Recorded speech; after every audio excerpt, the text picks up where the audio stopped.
ये एमसी एक fantasy world से दूसरी फैंटेसी वर्ल्ड में समन हो जाता है, क्योंकि वहाँ उसे हीरो बनके पूरी दुनिया को बचाना है। ऐसा तो बज़ लोग का सपना ही होता है, उन्हें सुपर पावर्स मिले, वो दुनिया को बचाएं, पर हर बार किस्मत अच्छी नहीं होती ना। इन भाई साहब के पास कोई स्किल्स नहीं होती, बिल्कुल मेरी तरह ये भी एक लूजर है। इसीलिए ये घमंडी राजा उसे मरने के लिए डीमंस के जंगल में छोड़ देता है और तभी हीरो डिसाइड कर लेता है, ठुकरा के मेरा प्यार मतलब हीरोगिरी मेरा इंतकाम देखेगा। और तो और ये एक डीमन को अपनी प्रियतमा अर्धांगिनी बना लेता है। हर जगह ये कपल कपल कपल, वैसे ही कोई नहीं है भाई मेरी जिंदगी में चॉकलेट देने वाला, क्यों घी में आग डाल रहे हो। तो कहानी की शुरुआत में हम एक फैंटेसी वर्ल्ड देखते हैं जहाँ इंसान और डीमंस साथ रहते हैं। असल में ये डीमंस नहीं है, ये हाफ इंसान और हाफ डीमन है। पूरे डीमंस को इतना प्यार नहीं मिलता यहाँ पर, भेदभाव तो यहाँ भी है। अगर आप इंसान हैं तो आप महान हैं, अगर आप आधे इंसान हैं तो आप कुत्ते के समान हैं। हाँ, यहाँ पर डीमंस को कुत्तों की तरह ट्रीट किया जाता है, पर हमारा एमसी बनाजा एक बहुत अच्छा इंसान है। वो इन डीमंस के साथ भी बहुत अच्छे से पेश आता है। इवन वो तो एक की पैसों से मदद भी करता है, जिससे वो डीमन तो बहुत खुश होता है। पर बात बाकी इंसानों के पेट में पचती नहीं है, बिल्कुल मेरे रिश्तेदारों की तरह। पर तभी अचानक से बनाजा वहाँ से गायब हो जाता है और एक दूसरी वर्ल्ड में टेलीपोर्ट हो जाता है। उसे समझ ही नहीं आता वो ये कहाँ पहुँच गया। तब ये बुढ़ऊ उसे बताता है वो मैजिकल किंगडम ऑफ काइरोड में है, उसे डार्क आर्मी से लड़ने के लिए समन किया गया है। जिसके बाद बनाजा की पावर्स चेक की जाती है। इस मैजिक क्रिस्टल के द्वारा चेक करने पर पता चलता है बनाजा के पास इतनी ज्यादा पावर्स है, वो एक चींटी को तो आराम से मार सकता है। सभी लोग बातें बनाने लगते हैं, हाँ ये तो एक नंबर का लूजर है, एनिमोची की तरह, ये कैसे देश दुनिया को बचाएगा। बनाजा कहता है क्या इतना चुभने लगा हूँ मैं, तो ठीक है ना, वापस भेज दो मुझे। तभी वहाँ एक और हीरो समन होता है जिसके स्टैट्स बहुत खतरनाक हैं। सभी लोग बनाजा को छोड़कर उसी की गुलामी करने लगते हैं। और किंग तो भाई 7वें आसमान में पहुँच जाता है, मुझे तो मेरा दामाद मिल गया। जिसके बाद बनाजा किंग से घर वापस जाने की मांग करता है, पर अब तो समनिंग गेट बंद हो चुका है। इसीलिए बनाजा को एक फरारी में भर के बहुत दूर कहीं एक जंगल में छोड़ा जाता है। देख लो भाई लोग कितने मतलबी होते हैं। जैसे इन्हें दूसरा हीरो मिला, बनाजा को तो टाटा बाय बाय कर दिया। अब रास्ते में बनाजा पायलट से पूछता है क्या यहाँ उनके साथ बुरा बर्ताव होता है, मतलब वही भेदभाव। देखो इस दुनिया में ऐसा नहीं होता, सभी लोग हंसी खुशी से मिलकर रहते हैं, बस प्योर डीमंस अलग रहते हैं। ऐसे ही 20 दिनों तक चलते चलते ये लोग फाइनली जंगल पहुँच जाते हैं। बनाजा के पास एक मैजिक बैग है जो उसे किंग ने दिया है। वो इस बैग से एक स्वॉर्ड निकालता है और वहाँ मौजूद 3 स्लाइम से फाइट करता है और उन्हें मार भी देता है। बेचारे की स्वॉर्ड एक ही बार में चकनाचूर हो जाती है। क्या चिंदी राजा है भाई, एक तलवार बस दिया है, वो भी इतनी सड़ी सी। इससे ज्यादा मजबूत तो नटराज की पेंसिल होती है। स्लाइम को मारने से बनाजा का लेवल अप होता है और अब वो लेवल 2 में पहुंच जाता है, पर उसकी स्किल्स इनफाइनाइट हो जाती है, मतलब जिसे नंबर्स में गिना ही नहीं जा सकता, इतनी ज्यादा। पर हमारा एमसी वो तो बेवकूफ है, उसे तो समझ आएगा ही नहीं। उसे तो लगता है ये तहड़ा 8 है, बंदे को होश ही नहीं है, वो दुनिया का सबसे स्ट्रॉन्ग बंदा है। अब बनाजा के पास बहुत सारी स्किल्स है। उसी के थ्रू उसे पता चलता है कि किंग के दिए हुए मैजिक बैग में एक कर्स लगा है जो मॉन्स्टर्स को आकर्षित करता है। इसका मतलब समझे दया, इसका मतलब है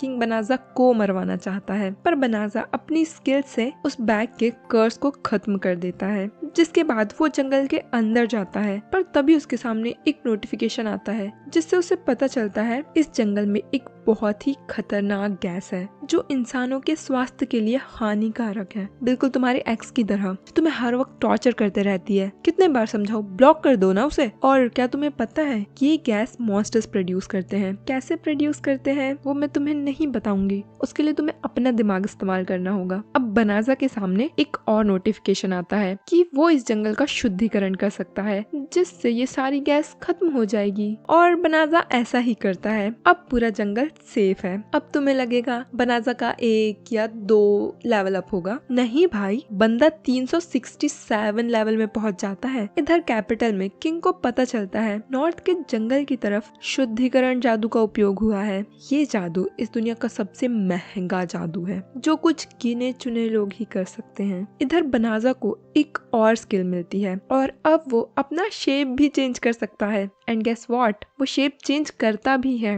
कितना हरामी लौंडा है भाई। अब शेप चेंज करने पर उसे तो बहुत ज्यादा शर्म आती है, इसलिए वो खुद को नॉर्मल भी कर लेता है। ये स्किल किस काम की है? अकेले रहो तो एंटरटेन होने के लिए। जिसके बाद वो टेलीपोर्टेशन मैजिक का यूज करके अपनी दुनिया में वापस जाने की कोशिश करता है, पर नहीं जा पाता और वापस कैपिटल सिटी चले जाता है। वो वहाँ सबसे पहले एडवेंचरस गिल्ड में जाता है, क्योंकि पैसा भी तो कमाना जरूरी है ना।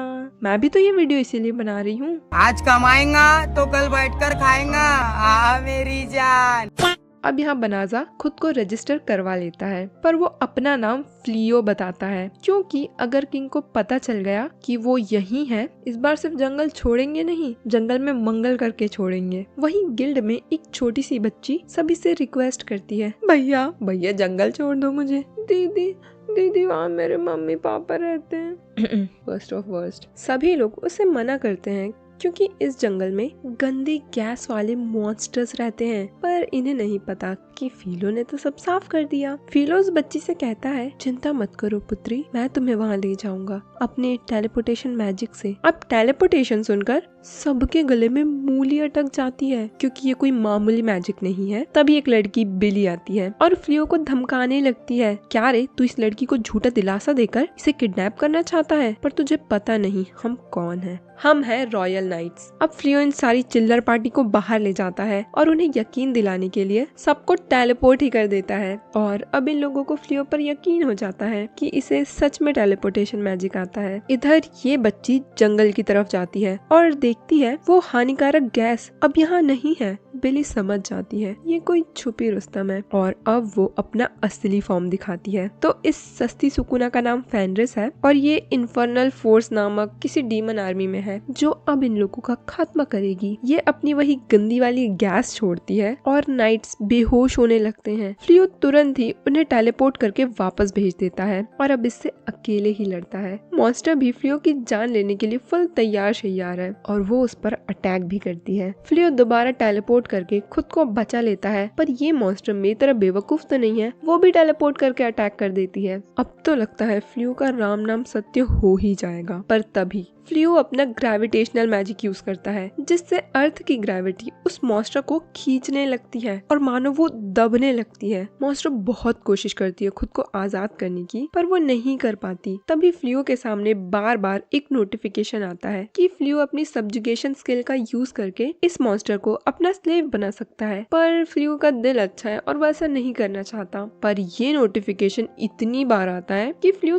तंग आ जाता है। तभी वो मॉन्स्टर खुद ही सरेंडर कर देती है, जिसके बाद फ्लियो तुरंत ही उससे अपना मैजिक हटाता है और मॉन्स्टर कहती है, तुमने मुझे हरा दिया, अब तुम मुझे मार दो। पर फ्लियो ऐसा नहीं करता, क्योंकि उसे कोई फर्क नहीं पड़ता अगर उसने कितने भी लोगों की जान ली हो, वो उसे माफ कर देता है। फ्लियो का इतना बड़ा दिल देखकर फेनरिस नॉर्मल हो जाती है और अब उसे देखकर फ्लियो शर्माने लगता है, क्योंकि उसके बदन में कपड़े नहीं है। फ्लियो तुरंत ही उसे कुछ पहनने के लिए देता है और तभी वो लड़की बेहोश हो जाती है, क्योंकि वो लड़ाई करके थक चुकी है। शाम तक फ्लियो ने टेंट वेंट लगा दिया था और जब फेनरिस की नींद खुलती है, वो तुरंत ही फ्लियो के पास जाती है और उसका स्लेव बनने की मांग करती है। फ्लियो कहता है उसे किसी को स्लेव लेव नहीं बनाना, पर फेनरिस बहुत रिक्वेस्ट करती है। वो ये भी प्रॉमिस करती है कि वो आगे से किसी भी इंसान को चोट नहीं पहुंचाएगी। साथ ही वो फ्लियो की हर बात मानेगी, जो भी फ्लियो कहेगा वो सब करेगी। पर फिर भी फ्लियो उसे मना ही करता है। मैं रहती ना तो इसे असाइनमेंट लिखवाने के लिए रखती। अब फेनरिस निब्बी वाली हरकत करती है, अगर आप मुझे नहीं अपनाएंगे तो मैं यहीं पर अपनी नस काट के जान दे दूंगी। फिर क्या था, फ्लियो को मानना ही पड़ता है। जिसके बाद फ्लियो उसे अपने बारे में सब कुछ बताता है, वो कहाँ से आया है, कहाँ को जाएगा और वो घमंडी किंग ने उसके साथ क्या क्या किया। साथ ही वो फेनरिस को अपना दूसरा चेहरा भी दिखाता है। देख रहे हो,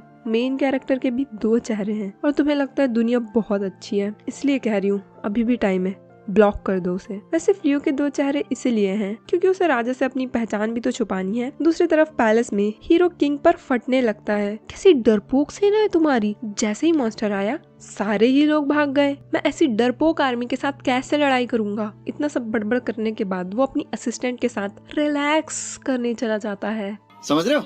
तभी एक सैनिक जो उस लड़ाई से बचकर आया है वो असलियत बताता है। सैनिक नहीं, ये फट्टू हीरो भाग कर आया था। अब बेचारा राजा कुछ कर भी तो नहीं सकता। वैसे ये इसका कर्मा है, उसने अच्छे हीरो के साथ बुरा किया तो झेलो इसे। इधर ये दोनों मार्केट में होते हैं जहाँ लोग इन्हें घूरे जा रहे थे, क्योंकि एक लड़का और एक लड़की तो कभी दोस्त हो ही नहीं सकते। इसलिए फ्लियो कहता है क्यों ना हम एक्टिंग करें कि हम पति पत्नी है। ये सुनकर फेनरिस तो 7वें आसमान में पहुंच जाती है। भाई बिना शादी के पति मिल गया, वो भी इतना स्ट्रॉन्ग, फिर किस बात की चिंता।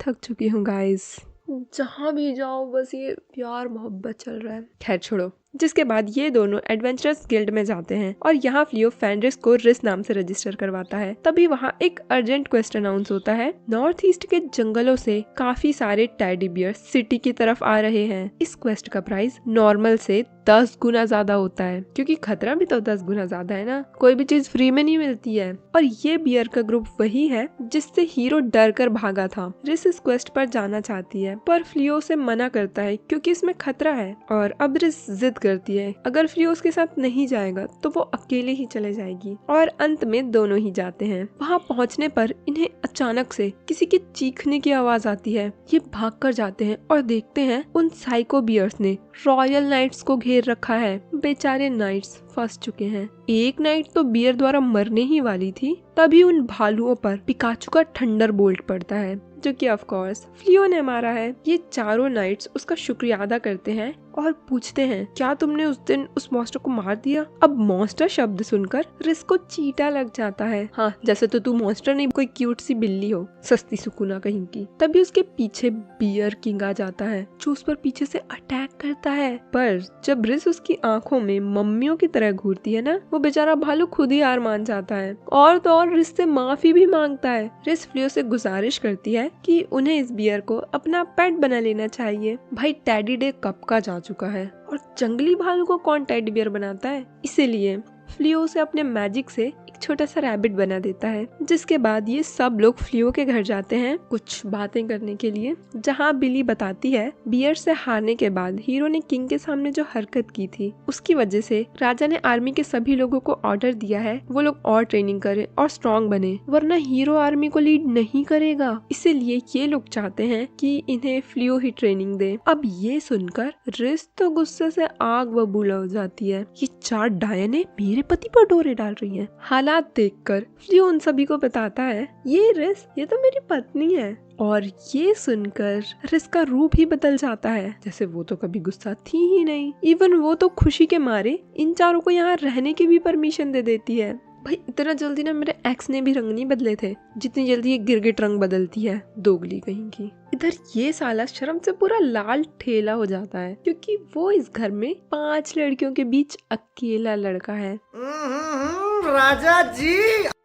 अब रात को सोने के टाइम ये दोनों एक ही रूम में सोते हैं क्योंकि ये तो निब्बा निब्बी सॉरी पति पत्नी है ना, वो भी बिना शादी के। रिस चाहती है फ्लियो उसके साथ एक ही बेड पर सोए पर फ्लियो साफ मना कर देता है। वो तो रूल भी बना देता है कि ये दोनों एक दूसरे को छुएंगे भी नहीं और 4 किलोमीटर दूर सोएंगे। पर तभी रिस फ्लियो के कपड़े हटाने लगती है। नोटी उड़ा के बहन के तभी वहाँ बिली आ जाती है और सब देख लेती है। भाई ये क्या एंगल लिया है इसने। वो ये खूबसूरत नजारा देखकर तुरंत ही वापस चले जाती है। तुम लोग अपना काम जारी रखो, मैं निकलती हूँ, ठीक है, कल आऊंगी। दूसरी तरफ डार्क वन उर्फ डीमन किंग के पास एक लड़की यूलिमिनस आती है जो उसे बताती है डेलिवरा फॉरेस्ट में जो प्योरिफिकेशन अर्थात शुद्धिकरण हुआ था वो कैपिटल के किसी मेज ने नहीं बल्कि एक साधारण से आदमी ने किया है। डीमन किंग उसे तुरंत ही ऑर्डर देता है उस लड़के को जल्द से जल्द मेरे पास लाओ। अगले दिन सुबह ये लोग ट्रेनिंग में लग जाते हैं पर इन गंवारों से कुछ होता है नहीं। इस छोटे से सुअर को तक नहीं मार पा रहे यार। बेचारे ये दोनों परेशान हो जाते हैं। इन गधियों को सिखा कर। अब ऐसे ही शाम हो जाती है और आज रिस ने सबके लिए डिनर बनाया है जो कि बहुत ही ज्यादा कच्चा था, क्योंकि ये मॉन्स्टर कच्चा ही मांस खाती है, पर बाकी पांचों तो इंसान हैं, वो तो नहीं खा सकते। इसीलिए फ्लियो और बिली उसे पकाकर लाते हैं और फिर ये लोग अच्छे से भोजन ग्रहण करते हैं, जो कि सभी को बहुत पसंद आता है। इधर गिल्ड में फ्लियो बहुत बड़े बड़े मॉन्स्टर्स का शिकार करके लाता है, जिससे वो सभी की नजरों में आने लगता है। गिल्ड के एक मेंबर लियो को फ्लियो से कुछ बात करनी थी और वो उसे अपने साथ ले जाता है। इस मौके का फायदा उठाकर ट्रिस भी अपने सीक्रेट मिशन पर जाती है, कुकिंग क्लासेस, क्योंकि कल रात को उसका ईगो हर्ट हो गया ना। भाई किसी का पति पराई औरत के साथ खाना बनाएगा तो जलन तो होगी ना, सीधी सी बात है। लेकिन एक सेकेंड, इनकी शादी कब हुई? वो पति कहाँ से बन गया? अब कुकिंग क्लासेस में इसे जो बेसिक काम मिलता है, जैसे टमाटर काटना, नमक डालना, ये सब बिगाड़ देती है और लास्ट में आने से पहले वहाँ धमाका भी कर देती है।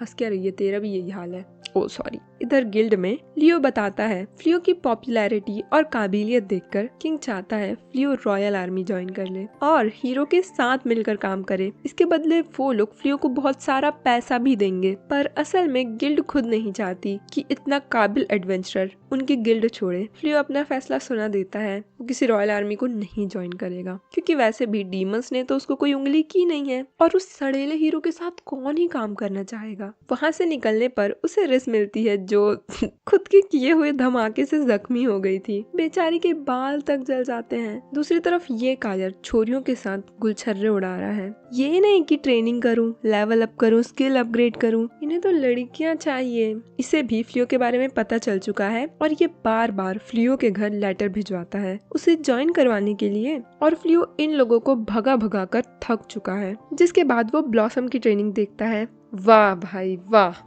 क्या ही जबरदस्त ट्रेनिंग हो रही है। बहन खेती करना छोड़, ट्रेनिंग पे ध्यान दे। दूसरी नाइट बिस्लरी का भी यही हाल है, जो कि एक बहुत ही बेकार तीरंदाज है। तीसरी नाइट बेलिनो का भी सेम ही है, उसे भी कुछ खास जादू नहीं आता। उसकी मदद करने के लिए फ्लियो उसे एक मैजिकल रिंग दे देता है, जो कि वो अपनी रिंग फिंगर में पहनने वाली थी, पर फेनरिस के होते हुए इस जन्म में।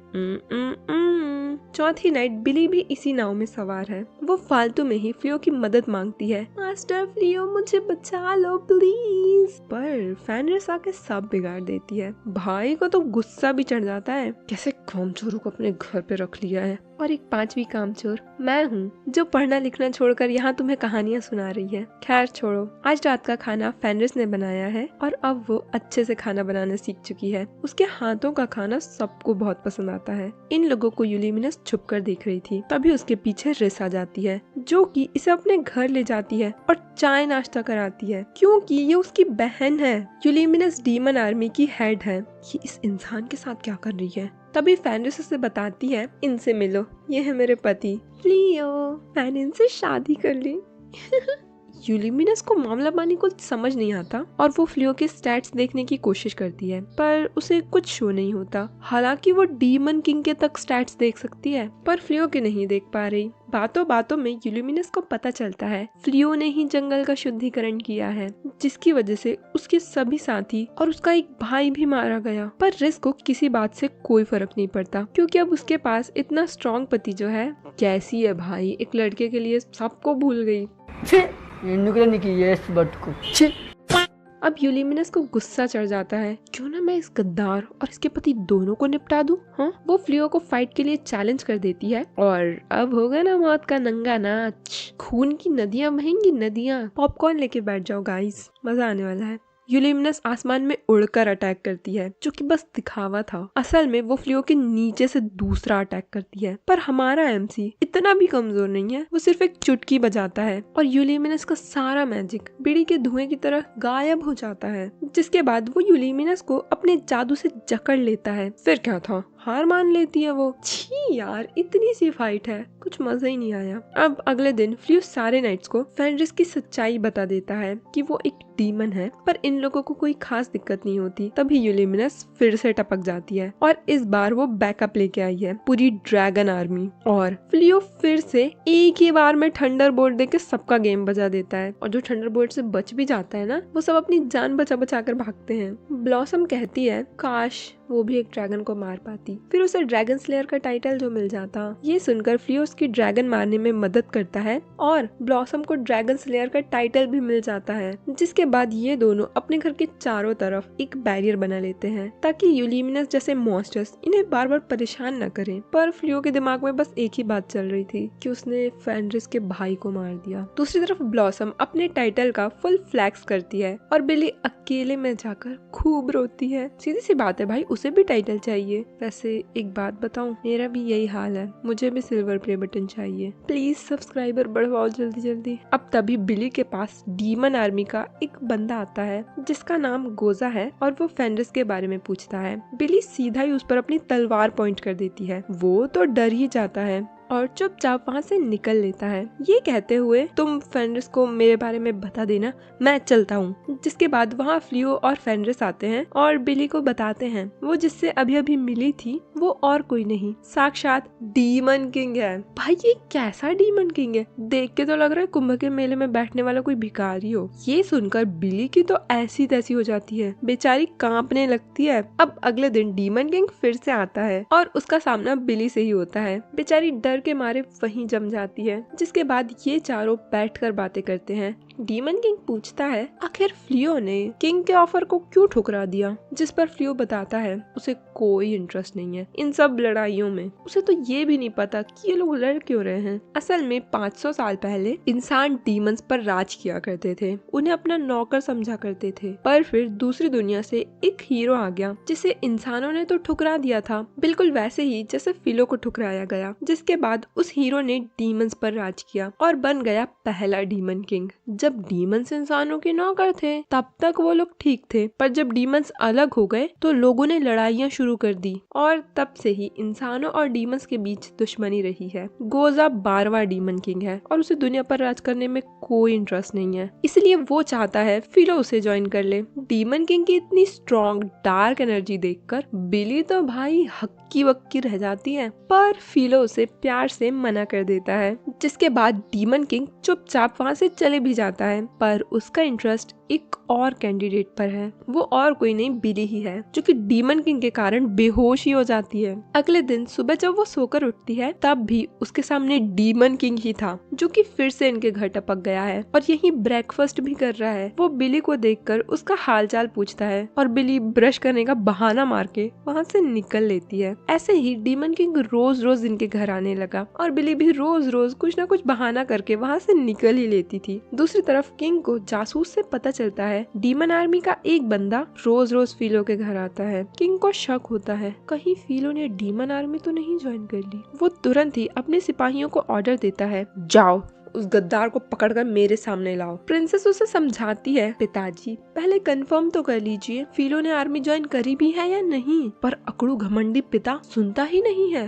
इधर फिलो अपनी निब्बी के साथ टाइम स्पेंड कर रहा था, तभी बलिनो आकर बताती है बाहर कुछ प्रॉब्लम हो गई है और इस प्रॉब्लम का नाम हीरो है, जो कि हजारों की सेना लेकर फिलो को लेने आया है। वो बहुत इतरा के बोलता है, तुम्हारे पास 2 ही रास्ते हैं, चुपचाप हमारे साथ वापस चलो या मैं तुम्हें मार कर वापस ले जाऊं। इस लोमड़े को लगता है आहा मैंने तो कितना अच्छा काम किया, कितना बढ़िया डायलॉग मारा है, सारी ऑडियंस मुझ पे फिदा हो जाएगी। फिलो कहता है 50 सोने के सिक्के काटो इसकी ओवर एक्टिंग का, ना ही मैं तुझसे लड़ूंगा और ना ही मैं तेरे साथ जाऊंगा। जिसके बाद हीरो नाइट्स को ऑफर देता है, अगर तुम लोगों ने फिलो को मना लिया तो मैं तुम्हें इनाम दूंगा और अगर नहीं मना पाए तो सजा। अब फिलो का दिमाग खराब हो जाता है, साला तुम डीमंस के साथ आपस में भिड़ते रहो ना, मुझे क्यों घसीट रहे हो, मैं ना यहाँ से चला ही जाता हूँ। देखो फेनरिस तो इसका पीछा छोड़ने वाली थी नहीं, चारों नाइट्स ने भी सोच लिया था भाड़ में गया वो किंग और उसकी रॉयल आर्मी, हम तो फिलो के साथ ही रहेंगे। वो अपना सारा बोरिया बिस्तर बांधता है और पूरे घर को ही टेलीपोर्ट कर लेता है एक शांति भरी जगह में, और वो सोचता है अब तो मैं यहाँ चैन से जीऊंगा। अब इतना स्ट्रॉन्ग मैजिक देखकर हीरो की तो हालत ही खराब हो जाती है, क्योंकि इसने लड़कियों के अलावा कभी कुछ देखा ही कहाँ है। तभी वहाँ डीमन किंग आता है, पर अब वो डीमन किंग को भी देख लेता है। डीमन किंग देखता है यहाँ फिलो और उसका घर हुआ करता था, पर अब यहाँ ये सेना क्यों खड़ी है। उसे समझ आ जाता है इन लोगों ने ही कुछ नाटक किया है, और अब वो गुस्से में अपने असली रूप में आता है और अपनी डीमन आर्मी को लड़ने के लिए बुलाता है। बहुत हो गया यार इन इंसानों का, चटकारा तो देना ही पड़ेगा इनको, तभी शांत बैठेंगे। अब हीरो की फट के हाथ में आ जाती है और वो अपने घोड़े को रिवर्स गियर में डालकर छूमंतर हो जाता है। इतनी जल्दी तो टीम रॉकेट भी गायब नहीं होती जितनी जल्दी ये भगोड़ा हो जाता है। जिसके बाद शुरू होता है मौत का असली नंगा नाच। सारे ही डीमंस इंसानों को पटक पटक कर धोते हैं। इवन वो तो नाइट्स के बेसिस भी डिस्ट्रॉय कर देते हैं। इस बारे में राजा को भी खबर मिलती है। माय लॉर्ड, डीमंस ने हर तरफ तबाही मचा दी है और अगर ऐसा ही चलता रहा तो वो बहुत जल्द ही यहाँ भी पहुँच जाएंगे। पर हमारा हीरो कहाँ है? ये सब तो उसकी जिम्मेदारी है ना। तब किंग को उस भगोड़े हीरो की असलियत पता चलती है, जो कि थोड़ी सी मुसीबत देखकर ऐसे फरार हो गया जैसे उसके पीछे कुत्ता दौड़ा दिए हो। अब ये सुनकर किंग को बहुत गुस्सा आता है। अगर इन्हें अपने राज्य को बचाना है तो अब प्योरिफिकेशन मैजिक का यूज करना ही होगा, क्योंकि वही एक चीज है जो डीमंस को रोक सकती है। दूसरी तरफ डीमन किंग को भी पता चल जाता है कि अब उनके खिलाफ प्योरिफिकेशन मैजिक यूज होगा, इसलिए वो तुरंत ही रिट्रीट करता है। जिसके बाद किंग और सारे मेजर्स मिलकर प्योरिफिकेशन मैजिक परफॉर्म करते हैं और अब ये लोग अगले 2-3 महीनों तक सुरक्षित हैं। इधर फिलो दिहाड़ी करके घर वापस आता है। तभी उसकी प्यारी मुंह बोली वाइफ उससे लिपटने लगती है। डार्लिंग, आप पहले नहाओगे या खाना खाओगे या फिर नहीं, मैं खाना ही खाऊंगा। दूसरी तरफ किंगडम में किंग के साथ साथ सभी मेजेस की हालत बहुत ज्यादा खराब हो चुकी है। आखिर उन्होंने इतना स्ट्रॉन्ग मैजिक जो यूज किया है और अभी भी उन्हें ठीक होने में वक्त लगेगा। किंग की तबीयत ठीक ना होने की वजह से राजगद्दी की जिम्मेदारी अब प्रिंसेस को मिल जाती है और वो सबसे पहले उस फट्टुल हीरो को उसकी पोस्ट से निकाल देती है। उस जैसे कायर को हम हीरो के पद से तुरंत ही निष्कासित करते हैं। वो फट्टुल वापस आता है अपने हक के लिए लड़ने, पर अब तो उसे उसका बोरिया बिस्तर भी सौंप दिया जाता है। ये ले, निकल यहाँ से, अब यहाँ तेरा कोई काम नहीं है। इतनी बेइज्जती करवाने के बाद भी ये अकड़ दिखाता है, देख लूंगा तुम सबको, अपना भी टाइम आएगा। अगले दिन चारों गर्ल्स फिलो और फेनरिस को जबरदस्ती ही डेट पर भेज देते हैं। अब मेन कैरेक्टर हम दोनों की तरह सिंगल तो है नहीं, उसके पास तो बंदी है। वो मस्त उसे खिलाता है, पिलाता है, शॉपिंग भी कराता है और बहुत सारी तारीफें भी करता है। फिलो ने फेनरिस को वैलेंटाइन में कोई गिफ्ट नहीं दिया था, इसलिए वो उसे एक ज्वेलरी शॉप पर लाता है जहाँ फिलो को एक ब्रॉच बहुत पसंद आता है। इवन उसका कलर भी फेनरिस के बालों से मिल रहा था और वो फेनरिस को यही गिफ्ट करता है। फेनरिस की तो खुशी का ठिकाना ही नहीं रहता। वो तो बस पूरे टाइम उस गिफ्ट को ही देखते रहती है, जिससे कहीं ना कहीं इन चारों को जलन भी होती है। जलन वो तो मुझे भी हो रही है, पर छोड़ो। रात में फेनरिस नींद में ही फिलो के बेड में चले जाती है। बहुत नॉटी नहीं हो रही है हाँ? पर फिलो उसे शांति से अपने पास ही सुला लेता है। दूसरी तरफ ये बेवकूफ हीरो कायर के साथ साथ एक नंबर का चोर भी है। वो चुपके से राजमहल के तहखाने में जाता है और वहाँ से सोना चुराता है। कोई कितना गिर सकता है यार।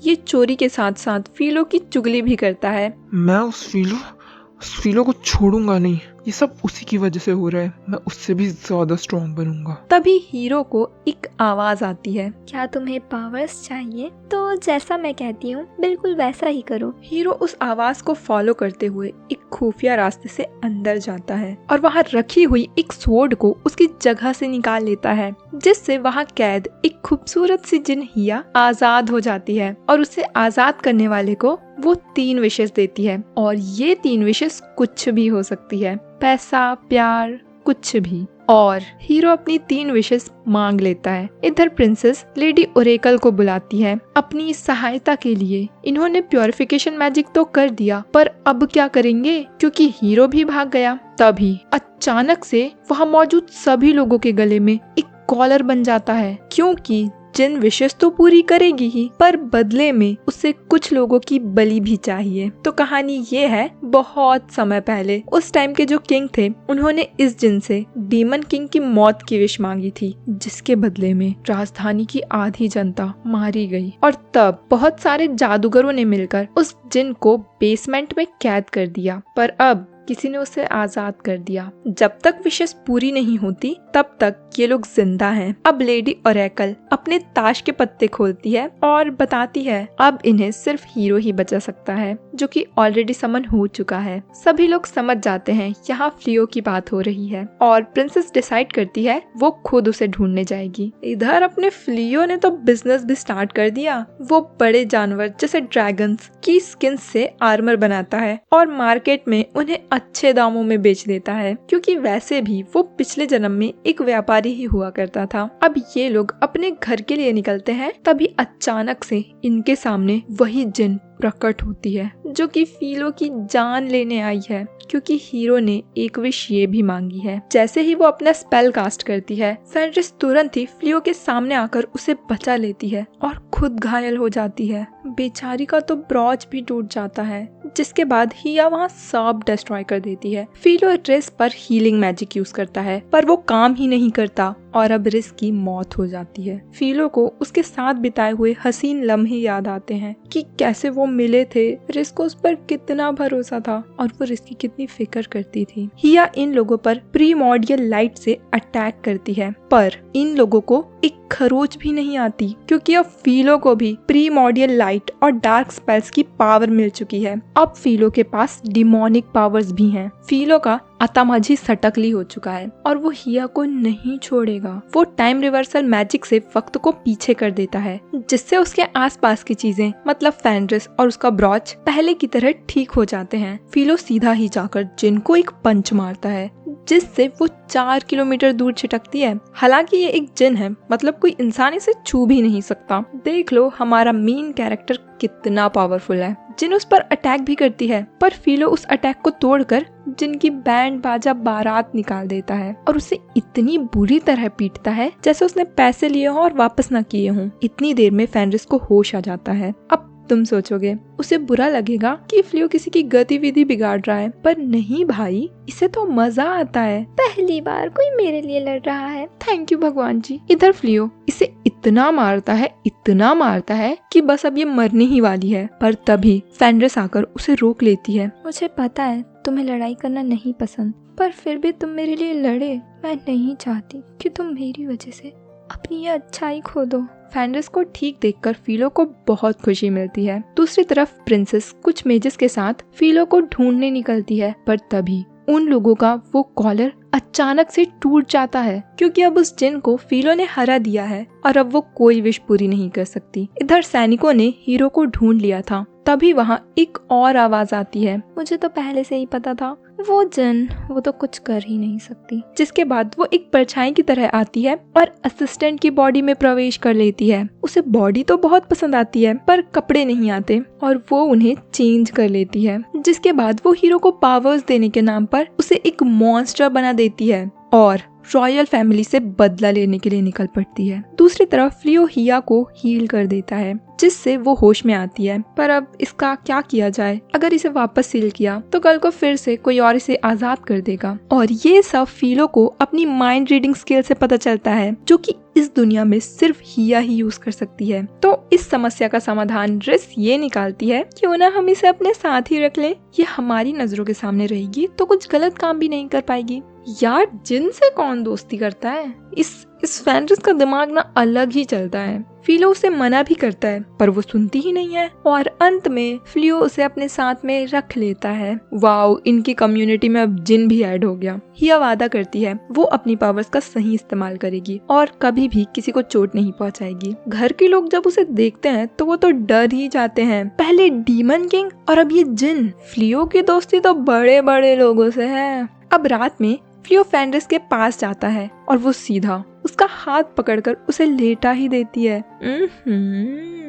फिर से नॉटी औरी के। क्या अब आप मुझे छोड़कर अपनी दुनिया में वापस चले जाओगे? आपने कहा था जब आपको वो मैजिक मिल जाएगा तो आप चले जाओगे। प्लीज मुझे छोड़कर मत जाओ, मुझे भी अपने साथ ले चलो। फिलो उसे समझाता है, मैं तुम्हें छोड़कर कहीं नहीं जाऊंगा। मेरी रिस्सो, वो दुनिया तुम डेमी ह्यूमंस के लिए सही नहीं है, इसीलिए मैं वापस नहीं जाऊंगा। और अब फिलो फाइनली रिस से पूछ ही लेता है, क्या तुम मुझसे शादी करोगी? राजस्थानी कपल्स।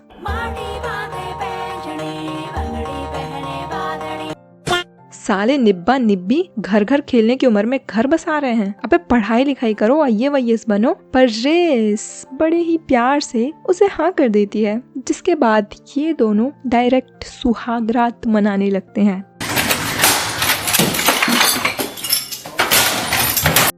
पर पर इनकी सुहाग रात को हिया डिस्टर्ब कर देती है। थैंक गॉड, लाख लाख शुक्र है भगवान का, ये यहाँ पर शुरू से ही थी। तुम दोनों जारी रखो, ये सब नेचुरल है तुम इंसानों में। अबे चुप, लाइव शो चल रहा है यहाँ, जारी रखो। पॉपकॉर्न ला दूं तेरे लिए? हाँ। इधर प्रिंसेस फिलो को ढूंढ ढूंढ कर परेशान हो जाती है, पर उसे फिलो की कोई खबर नहीं मिलती, क्योंकि हमारा फिलो वो तो यहाँ गर्ल्स लोगों के साथ मस्त लंच कर रहा होता है। घर के सभी लोगों ने अपना अपना काम बांट लिया है। फेनरिस खाना बनाती है, हिया सफाई करती है, ब्लॉसम खेती करती है उसी पेट खरगोश के साथ जो खुद को भालू में भी ट्रांसफॉर्म कर सकता है, और बिस्लरी जी तो अब बहन के घोड़े पालती हैं। ज्यादातर वक्त तो बस गोबर ही साफ करती है। बस बिली, बलीनो और मैं, बस हम तीनों ही कोई काम के नहीं है। अब अचानक से इनके घर के सामने एक मैजिकल बीस्ट आ जाता है जो कि सारी फसलों को बर्बाद कर रहा था। वो तो इन दोनों पर अटैक भी कर देता है, पर बलीनो उसके अटैक को अपने मैजिक से रोक देती है। अरे ये तो काम की निकली, मतलब मैं ही अकेली बेरोजगार हूँ, अच्छा है। जिसके बाद बिस्लरी उस पर चढ़ जाती है और उसे कंट्रोल कर लेती है, और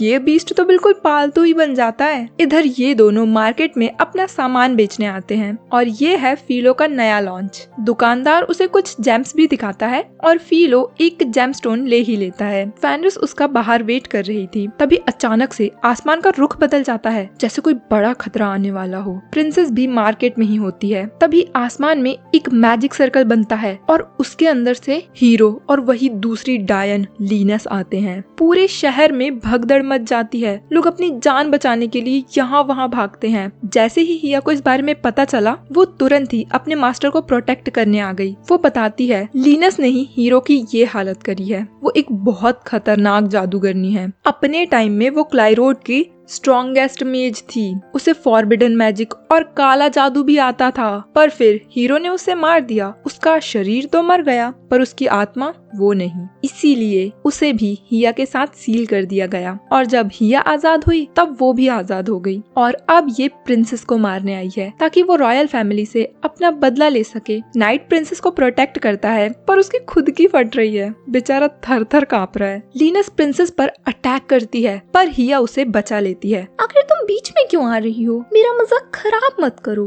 मुझे तुम्हारे मजे से कोई फर्क नहीं पड़ता, मैं सिर्फ अपने मास्टर को प्रोटेक्ट करना चाहती हूँ। जिसके बाद वो ब्लैक मैजिक से भी अटैक करती है, पर हिया उस अटैक को अपने बाएं हाथ से रोक देती है, और अब लीनस जमीन पर एबीएस बना देती है। ये किसी ब्लैक होल की तरह होता है, जिसमें एक बार कुछ गया तो वो कभी वापस ही नहीं आ सकता। तभी अचानक से सब नॉर्मल हो जाता है, मौसम भी एकदम साफ हो जाता है, बिल्कुल पहले की तरह, क्योंकि फ्लियो ने लीनस के मैजिक को काट दिया। भाई ये कुछ ज्यादा ही स्ट्रॉन्ग नहीं है, मतलब बंदा किसी को भी हरा सकता है चुटकी बजाकर, पर उसे तो लड़ाई में कोई इंटरेस्ट ही नहीं है। अब हिया लीनस को असिस्टेंट के शरीर से बाहर निकालती है और उसकी एक छोटी सी बॉल बना देती है और उसे निगल भी लेती है। अब लीनस की सारी पावर्स हिया को मिल चुकी है। हीरो भी अब ठीक हो चुका है, जिसे ये लोग नाइट्स के हवाले छोड़ देते हैं। जिसके बाद प्रिंसेस फाइनली फ्लियो से मिलती है और उसका शुक्रिया अदा करती है पूरे टाउन को बचाने के लिए। साथ ही वो अपने पिता और इस हीरो के दुर्व्यवहार के लिए फ्लियो से माफी भी मांगती है। दरअसल वो फ्लियो को अपने साथ कासल ले जाना चाहती है, क्योंकि सिर्फ उसके पास ही एक असली हीरो की ताकत है, और अब वही किंगडम को डीमन से बचा सकता है। पर फ्लियो साफ मना कर देता है, मुझे इन सब लड़ाई झगड़ों में नहीं फंसना, मैं तो बस अपनी बीवी के साथ एक साधारण सा जीवन व्यतीत करना चाहता हूँ, क्षमा करे राजकुमारी। अब घर आकर फ्लियो को पता चलता है इन दोनों ने सोचा है इन्हें थोड़ी और जमीन खरीद लेनी चाहिए, क्योंकि बिस्लरी अब मैजिक बीस्ट को भी पालना चाहती है, जो कि शहर तक सामान ले जाने में बहुत काम आएगा, और ज्यादा जमीन मतलब ज्यादा सब्जियां। फ्लियो मंजूरी दे देता है, और जमीन खरीदने के बाद ये लोग मतलब हिया जादू से सब्जियां उगाती हैं, और नोबड़ी बलीनो भी थोड़ा कुछ सीख लेती है। बिस्लरी भी अपनी बहन के घोड़े दौड़ाती है। हाँ बहन, सिर्फ हम दोनों ही बेरोजगार हैं। खैर छोड़ो, ये दोनों सभी को खुश देखकर बहुत खुश होते हैं, और अब फ्लियो फेनरिस को एक रिंग देता है। हाँ, वेडिंग रिंग। याद है वो जेमस्टोन जो उसने दुकान से खरीदा था, उसकी उसने रिंग बनवा ली और एक खुद भी पहन ली। कितने प्यारे लग रहे हैं ना दोनों। अरे भाड़ में जा दोनों निब्बा निब्बी, ये बच्चों का प्यार मोहब्बत खत्म ही नहीं होता है। जिसके बाद हम बिली को देखते हैं, जो कि एक काले रंग की वेडिंग ड्रेस पहने हुए थी। गेस करो इसका जीवन साथी कौन है? ऑफ कोर्स, गोजा द डीमन किंग। एंड बिली को ये शादी बिल्कुल भी मंजूर नहीं है। कहाँ मैं इंसान और कहाँ वो भिखारी, सॉरी डीमन किंग। पर डीमन किंग वो तो भाई प्यार में पागल हो चुका है, उसे तो सिर्फ बिली ही चाहिए। खैर ये सब सिर्फ एक सपना ही था जिससे बिली बहुत परेशान हो जाती है और रात भर सो ही नहीं पाती। अब फेनरिस इसे चने के झाड़ में चढ़ा देती है। तुम जब किसी से प्यार करने लगते हो तुम्हें सिर्फ उन्हीं के सपने आते हैं। तो बिली कौन आ रहा है तुम्हारे सपनों में? क्या ये गोजा है? वो तो तुम्हें ही देखने आता था रोज। पर बिली इस बात को मानने से साफ इनकार कर देती है। इधर फ्लियो के पास एक नोटिफिकेशन आता है। दरअसल फ्लियो ने शहर के चारों तरफ एक बैरियर लगाया है। जब भी कोई डीमन बैरियर के पास आता है तो उसे पहले ही खबर मिल जाती है। दूसरी तरफ राजमहल में सभी को पता चल जाता है कि जो हीरो बनाजा है वही फ्लियो है, क्योंकि जब बनाजा को जंगल छोड़ा गया था तब उसे रोड गोल्ड कॉइन दिए गए थे जिसकी वैल्यू बहुत ज्यादा होती है और उन्हें आम इंसानों को नहीं दिया जाता। पर जब कल फ्लियो ने प्रिंसेस के साथ आने से मना कर दिया था तब उसने माफी के तौर पर यही रोड गोल्ड कॉइन्स प्रिंसेस को दिए थे। मतलब फ्लियो ही बनाजा है? नहीं, बनाजा ही फ्लियो है। तभी एक सैनिक भागते हुए आता है। लेडी एलिजाबेथ, हीरो और उसके असिस्टेंट काल कोठरी से फरार हो गए हैं। तुरंत ही उन्हें ढूंढकर वापस लाइए। ये दोनों सैनिकों को चकमा देकर जंगल में ही छुपे रहते हैं। इस चोर ने अपने साथ सोने के सिक्कों की एक पोटरी चुरा कर लाया है जो कि इसे कुछ अच्छा काम करने पर मिलने वाले थे। छी भाई, कितना नीच इंसान है ये। छी।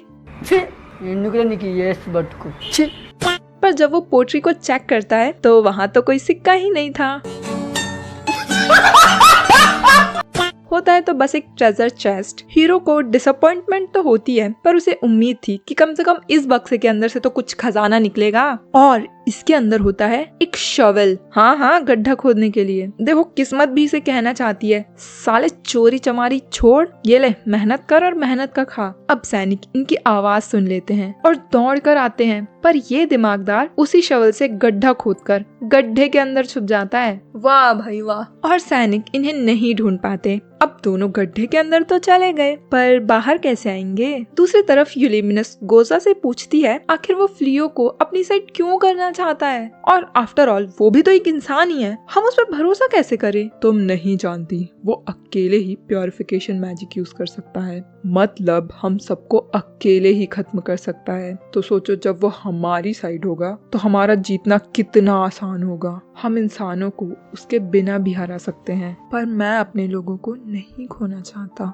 दूसरी तरफ हम लॉर्ड युगार्ड को देखते हैं जो कि गोजा का छोटा भाई है। जैसे तुम्हारे चाचा पापा से जलते हैं और जायदाद हड़पना चाहते हैं, वैसे ही ये भी गोजा की राजगद्दी हासिल करना चाहता है। इसे खबर हो गई है कि गोजा ने एक इंसान से दोस्ती कर ली है जिससे उसे बहुत गुस्सा आता है और वो अपने असिस्टेंट पर ही गुस्सा निकालता है। और ये दोनों बेवकूफ तो अभी भी चढ़ाई चढ़ रहे हैं और जैसे तैसे रात तक ऊपर पहुंच भी जाते हैं, पर हीरो तो पीछे था और असिस्टेंट उसे पिछवाड़ा मार के वापस गिरा देती है। काश इतनी मेहनत लड़ाई में की होती तो आज ये दिन तो ना देखना पड़ता। इधर ये दोनों धनिया लेने मार्केट आए हुए हैं। फेनरिस तो इसे भी डेट समझ लेती है। तभी कबाब में हड्डी बनने बिली आ जाती है जिसका गिल्ड में रैंक बढ़ गया है और वो अब इन दोनों को पार्टी देना चाहती है। तभी वहाँ गोजा भी टपक जाता है जिसे बैरियर के बारे में पता चला तो वो खुद ही देखने आ गया। अब ये पांचों साथ में लंच करते हैं, जिस बीच गोजा बिली से बात करने की कोशिश करता है पर बिली उसे इग्नोर ही करती है। पर ये नहीं रुकता। क्या तुम खाना बना लेती हो? इसे बहुत अच्छी पेस्ट्रीज बनानी आती है, इसने तो मुझे भी सिखाया है। तुम हम इंसानों के बारे में इतना सब क्यों जानना चाहते हो? कहीं तुम हमारे खिलाफ कुछ? हाँ, मेरा उद्देश्य तो यही है, आखिर तुम इंसान हमारे लिए खतरा ही हो। इतना कहकर गोजा वहाँ से चले जाता है। अब फ्लियो सोच में पड़ जाता है। मुझे लगता था ये दुनिया मेरी दुनिया से बेहतर है, यहाँ कोई भेदभाव नहीं है, बल्कि यहाँ तो कट्टर दुश्मनी है। वो अपना दिल हल्का करने के लिए रिस को पीछे से हक करता है जिससे उसे सच में सुकून मिलता है। और मैं इन प्यार के पंछियों को और नहीं झेल सकती। जब देखो तब बस लपटा झपटी प्यार मोहब्बत। तो आगे की आशिकी मतलब अगला पार्ट अगले वीडियो में मिलेगा। अगर नहीं रहना चाहते हो दुखी तो सब्सक्राइब कर दो पूकी। Bye bye.